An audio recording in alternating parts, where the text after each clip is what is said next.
3 years ago this week, I began doing these articles and shooting these videos for Central Valley Ag. For any of you that have followed me during this time over the last 3 years, you'll know that I never feel constrained by the calendar. When it comes to my favorite topics like planters and nitrogen, I never feel constrained by the calendar date that we have. So, while we all know that Christmas is the 25th of December, and contrary to what the furniture stores want you to believe about Christmas being in July, or the electronic stores with those sales in the month of July, the real second Christmas for us in agriculture, and especially in production agriculture with crops, lands on the date of emergence. I'm Keith Byerly, Precision Ag Manager at Central Valley Ag, and this is your agronomy focus video that corresponds with my article on the CVA website. So, much like the Advent calendar, we spend the time between the day we're done planting and the day our crops begin to emerge, crossing off dates and building anticipation and hope for what is to come ahead. Farmers are a bit like 6-year-olds when it comes to anticipation, but instead of picking up presents from underneath the tree and shaking them and peeling back the wrapping paper on the corners to see what's inside, we're out in the fields with our pliers and our knives, scratching at the surface to see what's happening below. And then we get the culmination that we're all after.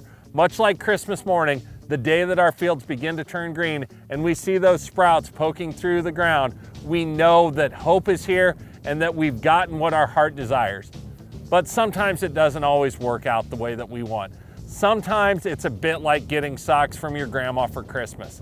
You're appreciative of what you got, but you're still disappointed. That stand isn't what we expected out there. So why does that happen? Why don't we see the stand that we want, and what can we do about it?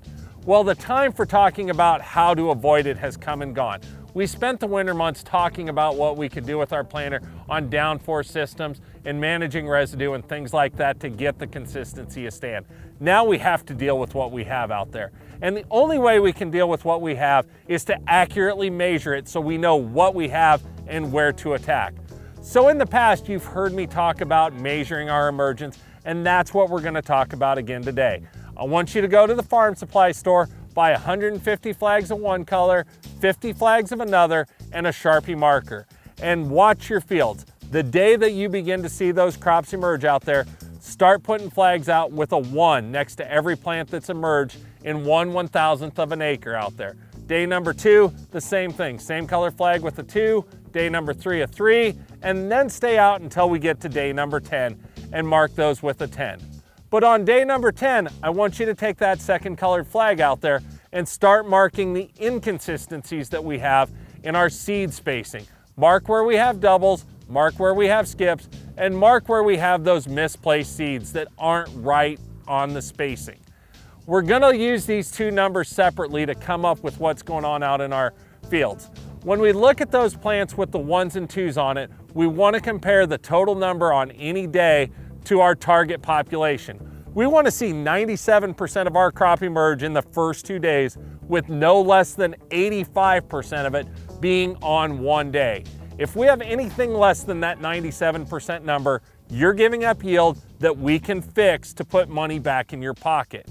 Day number 3 is a big hit in yield, and anything after that day number 3 is pretty much a weed to that plant. So measure what we have there, but also measure that planter spacing things, because those tell us issues that we're having with our meters and our seed tubes. Now, if your crop's already out of the ground for the year when you see this, don't despair. We have a tool called the POGO from Precision Planting that lets us go out and measure the linear error that we have out there. So we can't go back and tell what day it emerged, but we can easily measure the spacing quality to help understand seed meter and seed tube problems. So, again, back to our article from last week and rule number 10. Don't just think that a new planter is going to fix these problems for you. Measure what you have and understand what you need to fix.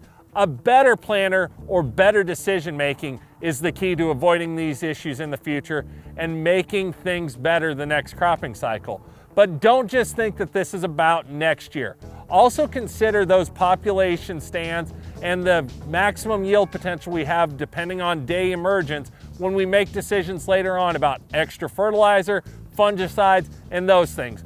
Because even though we're just starting the growing season, there's a tremendous amount of information in our field to help us make decisions for this growing season and for years beyond.